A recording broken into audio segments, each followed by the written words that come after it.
નમસ્કાર ખેડૂત ભાઈઓ, આજે આપણે વાત કરીશું કે પીએમ કિસાન સન્માન નિધિ જે 22મો હપ્તાની તારીખ આવી ગઈ છે. તો 22મો હપ્તો કઈ તારીખે આવશે તે આ વિડીયોમાં આપણે જાણીશું. અને 100% તારીખ આવી ગઈ છે અને ખેડૂતોને જે 2000 રૂપિયાનો હપ્તો આપવામાં આવતો તેના બદલે હવે 4000 રૂપિયા આપવામાં આવશે. તો 4000 રૂપિયા કઈ રીતે આપવામાં આવશે તે આ વિડીયોમાં આપણે સંપૂર્ણ માહિતી લેવાના છીએ. અને જો તમે અમારી ચેનલમાં નવા હોવ તો ચેનલને લાઇક, શેર અને સબસ્ક્રાઇબ કરી દેજો અને બેલ નોટિફિકેશન ઓન કરી દેજો, જેથી અમારો વિડીયો સૌપ્રથમ તમને પહેલાં પહોંચી જાય. તો વિડીયો ચાલુ કરીએ. વાત કરીએ તો પીએમ કિસાન સન્માન નિધિ યોજના 2000ના હપ્તા મેળવવાના લાખો ખેડૂતો માટે સારા સમાચાર છે.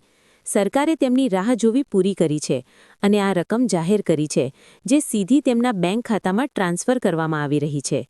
જો તમને પીએમ કિસાન વિશે સંપૂર્ણ માહિતી મેળવવા રસ હોય તો આપણે આ વિડીયોમાં આપણે સંપૂર્ણ માહિતી લેવાના છીએ. જો આગળ વાત કરીએ તો 22મો હપ્તો થયો જમા. તો પ્રધાનમંત્રી કિસાન સન્માન નિધિ એટલે કે પીએમ કિસાન યોજના હેઠળ વાર્ષિક 3 હપ્તા સમાન આપવામાં આવે છે, જે 6000 રૂપિયા વર્ષમાં આપવામાં આવે છે. ખેડૂતોના ખાતામાં જે વાર્ષિકમાં 3 હપ્તા આપવામાં આવે છે તે 4-4 મહિનાના અંતરાલમાં બબ્બે આપવામાં આવે છે. તેમ વર્ષના 6000 રૂપિયા ખેડૂતોની સહાય પૂરી પાડવામાં આવે છે. 21મો હપ્તો નવેમ્બર 2025માં જારી કરવામાં આવ્યો હતો. જે 21મો હપ્તો જે છે તે નવેમ્બર 2025માં જારી કરવામાં આવ્યો હતો. ત્યારબાદ ફેબ્રુઆરી 2026ના પહેલા કે બીજા અઠવાડિયે 22મો હપ્તો જારી કરવામાં આવ્યો હતો. એટલે કે 22મો હપ્તો જે છે તે ફેબ્રુઆરી મહિનામાં બીજા અઠવાડિયે જાહેર કરવામાં આવ્યો હતો. લગભગ 90 મિલિયન પાત્ર ખેડૂતોને આ 2000ના હપ્તા મળવાનું શરૂ થઈ ગયું છે.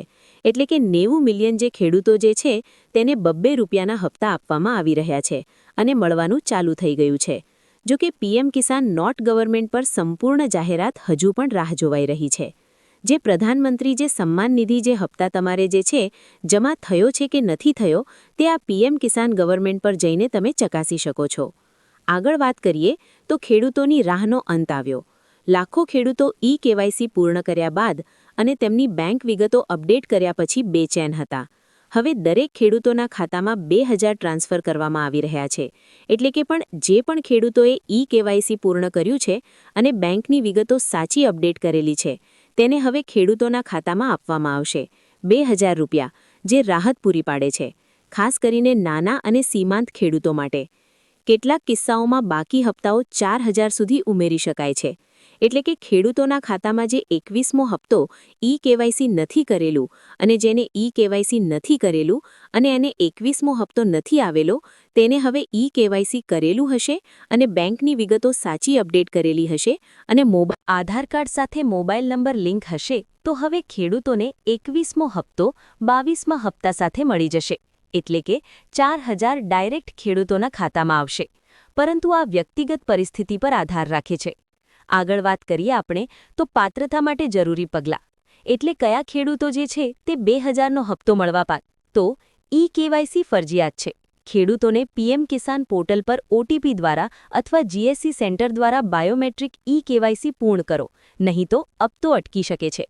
જે પણ હજી ખેડૂતોએ ઈ-કેવાયસી નથી કરેલું તે પીએમ કિસાનના પોર્ટલ પર જઈ પીએમ કિસાન સન્માન નિધિનું જે વેબસાઇટ છે તેના પર જઈ ઓટીપી દ્વારા તમે અથવા તમારું નજીકનું જે સીએનસી સેન્ટર છે તમે ન્યા જઈ અને બાયોમેટ્રિક દ્વારા ઈ-કેવાયસી પૂર્ણ કરી શકો છો. નહીં તો તમને હપ્તો અટકી શકે છે. આધાર કાર્ડ બેંક લિંક એટલે કે આધાર કાર્ડ સાથે બેંક લિંક કરાવવું ફરજિયાત છે. આધાર કાર્ડ બેંક ખાતા સાથે લિંક થયેલું હોવું જોઈએ અને ડીબીટી સક્રિય એટલે કે ઓન થયેલું હોવું જોઈએ. જો તમારું આધાર કાર્ડ બેંક સાથે લિંક નહીં હોય અને ડીબીટી સક્રિય એટલે કે ઓન નહીં હોય તો તમારો હપ્તો અટકી શકે છે. આગળ વાત કરીએ તો જમીનના રેકોર્ડ, જમીન સોંપણી રાજ્ય સરકાર પાસેથી ચકાસવી જોઈએ કે જમીનના રેકોર્ડ જે છે તમારે જમીનના રેકોર્ડ સરકાર પાસેથી ચકાસી લેવા જોઈએ. આગળ વાત કરીએ તો સ્થિતિ કેવી રીતે તપાસવી.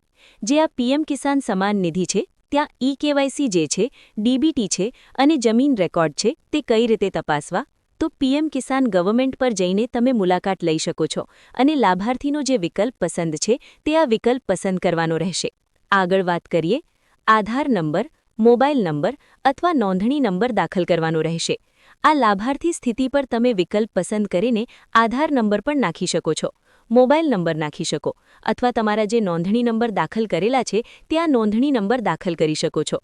ત્યારબાદ જે કેપ્ચા દાખલ કરવાનો રહેશે અને હપ્તાની સ્થિતિ તરત જ પ્રદર્શિત થઈ જશે. એટલે કે કેપ્ચા નાખીને અને હપ્તાની રીતે લોગિન કરશો અથવા ઓકે કરશો તો હપ્તાની સ્થિતિ તરત બતાવશે. જો તમારું નામ સૂચિમાં નથી તો તરત સુધાર કરો. એટલે કે જો તમારું એમાં નામ નથી 2000ના હપ્તામાં તો ખોટું નામ હશે અથવા બંધ ખાતું હશે અથવા ઈ-કેવાયસીનું પૂર્ણ નહીં થયું હશે તેનું સમસ્યા બની શકે છે. એટલે કે તમને આજે ઈ-કેવાયસી પૂર્ણ કરાવવું ફરજિયાત છે અને ડીબીટી ઓવી ઓન સક્રિય હોવું જોઈએ અને જમીન રેકોર્ડ ચકાસણીની ફરજિયાત છે. તો મિત્રો, તમને આ વિડિયો પસંદ ખેડૂત ભાઈઓ આવ્યો હોય તો ચેનલને એક સબસ્ક્રાઇબ કરી દેજો. જય હિન્દ, જય ભારત.